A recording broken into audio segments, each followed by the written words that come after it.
Manusia dengan egonya mengatakan pada tumbuhan dan binatang bahwa kita adalah makhluk yang paling tinggi karena memiliki akal budi dan pikiran. Tapi tumbuhan dan binatang kalau seandainya bisa bicara, di antara mereka mungkin mengatakan manusia unik ya katanya. Kenapa? Karena di satu sisi katanya mereka punya akal budi dan pikiran, tapi di sisi lain kenapa akal budi dan pikiran yang harusnya menjadi kekuatan manusia, tapi kenapa menjadi kelemahan? Nah, kita bisa melihat dari apa? Melihat dari tidak ada yang bisa kita lihat kalau seandainya berbicara tumbuh-tumbuhan itu nggak ada tumbuh-tumbuhan yang stres, nggak ada binatang yang stres ya. Misalnya kita lihat, aduh gila itu pohon kelapa itu depresi ya gitu, atau misalnya, aduh itu kasihan banget tuh kupu-kupu itu stres ya lagi terbang. Kita nggak ngelihat seperti itu. Bahkan kalau orang tanya misalnya, pernah lihat binatang stres? Oh saya pernah lihat. Oh iya, apa itu? Anjing stres katanya. Oh iya, anjing stres ya. Pas kita teliti ternyata anjing stres bukan karena anjingnya stres, tapi karena kebanyakan main sama manusia kalau yang dia ikut stres. Jadi sekali lagi teman-teman sekalian, kalau kita bisa melihat akhirnya seharusnya akal budi dan pikiran itu kita jadikan atau kita manfaatkan atau kita gunakan, bukan kebalikannya akal budi dan pikiran yang menggunakan memanfaatkan kita. Nah, pada saat itu akhirnya stres menjadi penyebab daripada kesakitan dan kematian nomor 3. Dia 3-in-1 yang udah langsung. Ngerokok juga, gemuk juga, tinggal tambah stres langsung lengkap. Akhirnya terakhir yang salah virus ya. Jadi sekali lagi teman-teman sekalian, dalam situasi sekarang ini dengan begitu banyak kondisi yang mungkin atau situasi yang memberatkan ya bagi kita semua, tentu kita terpaksa untuk tidak boleh stres. Kenapa? Karena akhirnya ketika kita memilih opsi cara pandang yang melemahkan hati, pada saat itulah daya tahan tubuh kita jadi menurun, dan pada saat itulah akhirnya jadi apa yang ditakutkan tersenggara ya. Jadi buat teman-teman sekali lagi, saya rasa yang bisa dilakukan adalah ada satu istilah yang mengatakan gerakan nafas kita adalah gerakan pikiran kita. Untuk sementara ini kita fokus ke nafas kita, tarik nafas dari hidung, buang nafas dari hidung. Untuk sementara cara yang terbaik dibandingkan dengan tarik nafas dari hidung atau dari mulut misalnya ya, buang nafas dari mulut. Biasanya ketika kita lelah dan capek, kita kadang-kadang bernafas dari mulut. Tapi pada saat kita lagi fit, lagi kuat, kita bernafas dari hidung. Waktu kita bernafas dari mulut, ada kecenderungan nafas kita pendek dan cepat. Ketika kita bernafas dari hidung, gerakan nafas kita lebih lambat dan pelan. Lambat dan pelan, sekali lagi, akhirnya akan mengaktifasi yang namanya parasympathetic nervous system. Modenya adalah rest and digest, breathe and feed. Sedangkan kebalikannya, pada saat nafasnya kita dari mulut, aktivasinya lebih kepada sympathetic nervous system yang akhirnya badannya tidak punya kesempatan untuk beristirahat ya.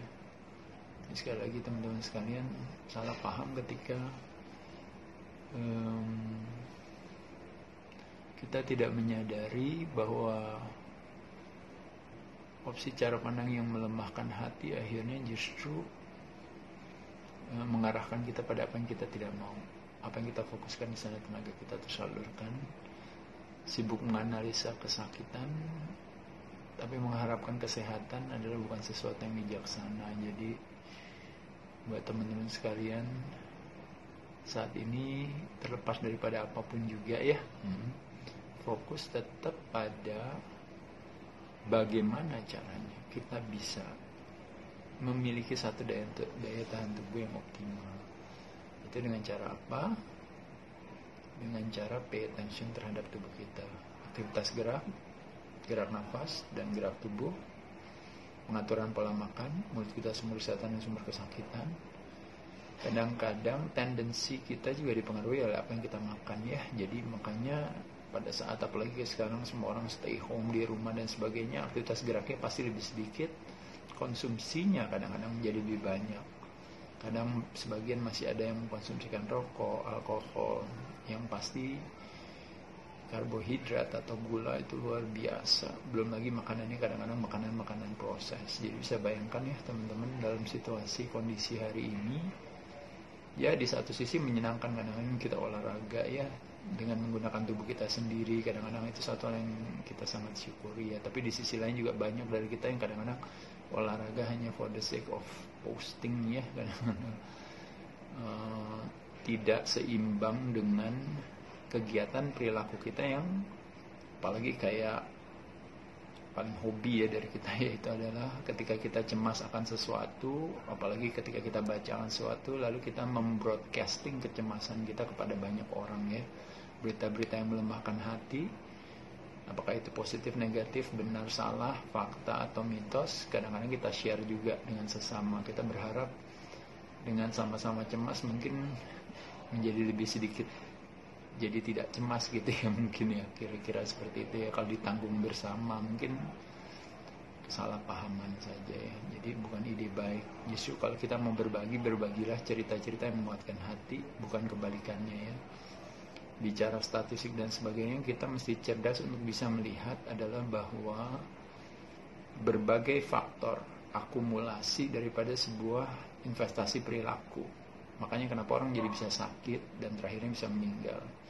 Jangan membuat satu kambing hitam, apalagi sekarang ini kambing hitamnya yang dipakai adalah justru virus itu sendiri. Kita masih mempertanyakan virus itu. Fokus kepada apa yang badan ini bisa lakukan ya teman-teman sekalian ya. Puluhan tahun belajar tentang kecerdasan, begitu banyak cerita-cerita tentang kebaikan sebuah badan, success story tentang kecerdasan sebuah badan, semuanya habis hanya gara-gara urusan virus yang baru kita kenal beberapa bulan terakhir ini. Seolah-olah kita tidak berdaya dengan itu ya. Saya rasa itu bukan hal yang tepat ya. Fokus juga buat teman-teman ya. Kalau kita lihat saat ini, katanya yang menjadi target itu adalah 50 tahun ke atas, 70 tahun masuk bangsa ya.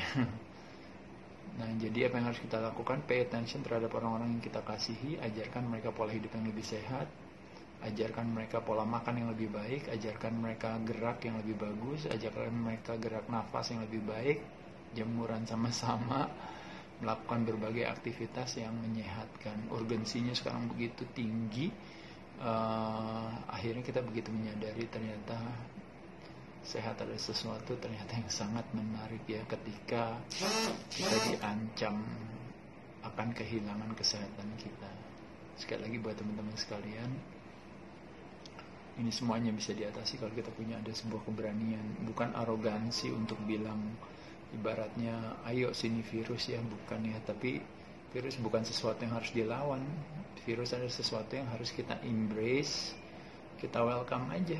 Kalau seandainya kena, itu masalahnya bukan terjangkitnya, masalahnya itu adalah matinya. Jadi kalau kita terjangkit pun juga sebenarnya nggak kenapa-napa, tapi menjadi kenapa-napa kalau kita mati. Nah, mati itu disebabkan karena apa gitu ya? Disebabkan karena investasi daripada akumulasi pola perilaku kita yang sebelumnya gitu.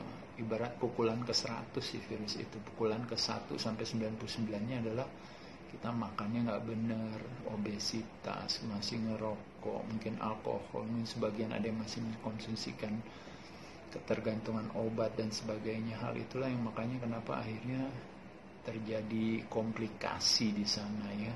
Ditambah lagi dengan perekat daripada semua itu adalah stres. Makanya vaksin daripada kondisi hari ini yang disebut dengan namanya is a courage vaksin ya. Vaksinasi akan keberanian ya, keberanian untuk menghargai tubuh kita sendiri teman-teman, bahwa tubuh kita tidak selemah itu, dan saatnya untuk merubah pola perilaku kita menjadi lebih sehat dari sebelumnya. Tidak ada kata terlambat mumpung masih sehat, dan semua orang-orang yang kita kasihi yang tadinya pola hidupnya mungkin tidak sehat, justru kita ajak mereka untuk berubah pola perilaku ini. Kita nggak mau nasib kesehatan kita tergantung daripada pola perilaku orang lain, karena warisan pola hidup sehat adalah kemandirian, bukan ketergantungan. Terlepas daripada sekarang ini kita tergantung dengan mengharapkan masyarakat untuk tidak keluar dan sebagainya, ya bersyukur kalau mereka melakukan. Ya, kalau mereka tidak melakukan juga, tidak memberikan kesempatan kepada kita untuk jadi akhirnya tambah stres dan marah, tapi kita justru jaga kekuatan tubuh kita dan juga orang-orang yang kita kasihi, itu yang jauh lebih penting buat teman-teman sekalian ya. Mudah-mudahan kita cepat